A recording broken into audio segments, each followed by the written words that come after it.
On a cold afternoon, January 15, 1919, in Boston's North End neighborhood, one of the most bizarre and tragic industrial disasters in American history unfolded.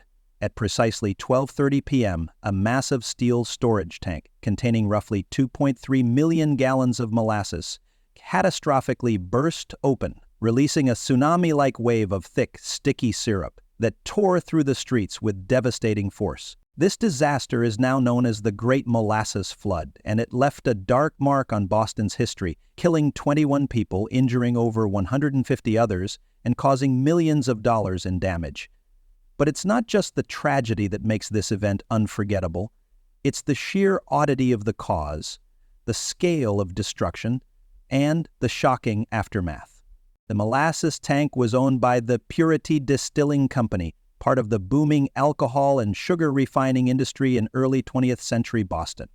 Molasses was a critical raw ingredient used not only for sweetening but also in the production of ethanol, which was in high demand during and after World War I. The tank itself was enormous, about 50 feet tall and 90 feet wide, holding over 2 million gallons of molasses. It had been hastily constructed in 1915 to keep up with growing demand.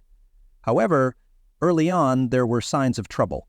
Workers noticed leaks and structural issues, but these concerns were downplayed or ignored by company executives. On that fateful winter day, the weather had been unusually cold, causing the molasses inside the tank to become thick and heavy. Then, a sudden rise in temperature likely caused the molasses to expand and exert additional pressure on the tank's already weak walls. Around 12:30 p.m., the steel walls gave way. Eyewitnesses described the flood as a dark, rumbling wall of molasses rushing down Commercial Street at an estimated speed of 35 miles per hour, faster than a human can sprint. The wave was roughly 25 feet high at its peak. Buildings were crushed, horse-drawn carriages and early automobiles were overturned and trapped in the sticky flood. People caught in the wave struggled to escape, but were often swept off their feet and trapped beneath the viscous syrup.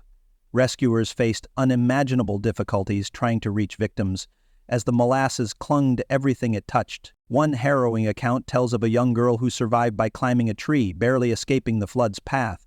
Others were pulled from the molasses days later, stuck in the thick residue. In total, 21 people lost their lives, many from asphyxiation or being crushed by debris. Over 150 were injured, some seriously. The cleanup operation was an enormous challenge. Workers used salt water and sand to try to wash away the molasses, but it was sticky and heavy, making progress slow and difficult. It took weeks and months before the streets were restored to normal. In the disaster's aftermath, investigations revealed that the tank was poorly designed and constructed.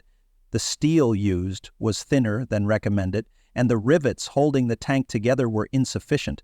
The tank had leaked since it was first filled, and there had been warnings about its instability. The disaster led to one of the first major class action lawsuits against an American corporation. The court ruled in favor of the victims, forcing Purity Distilling Company to pay millions in damages. It also sparked a nationwide push for stricter regulations on industrial storage tanks, improved building standards, and better inspection protocols. But the story doesn't end there. The Great Molasses Flood left a lasting legacy in Boston's culture and folklore.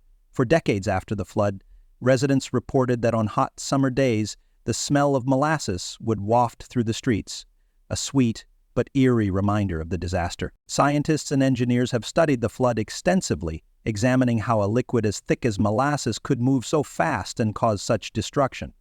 This has provided valuable insights into fluid dynamics and structural engineering failures. The Great Molasses Flood is often cited in discussions of corporate negligence and the unforeseen dangers of industrialization. It serves as a stark example of what can happen when profit and speed override safety and caution. Today, a small plaque near the original site commemorates the disaster and the lives lost. The story of the Great Molasses Flood continues to fascinate people worldwide as a unique and tragic chapter in history, a sticky reminder of how even the sweetest substances can turn deadly under the wrong circumstances. If you enjoyed this deep dive into one of history's strangest disasters, make sure to subscribe and turn on notifications so you never miss our explorations of incredible, lesser-known events. Like this video, and leave a comment telling us which other weird or shocking stories you want us to cover next.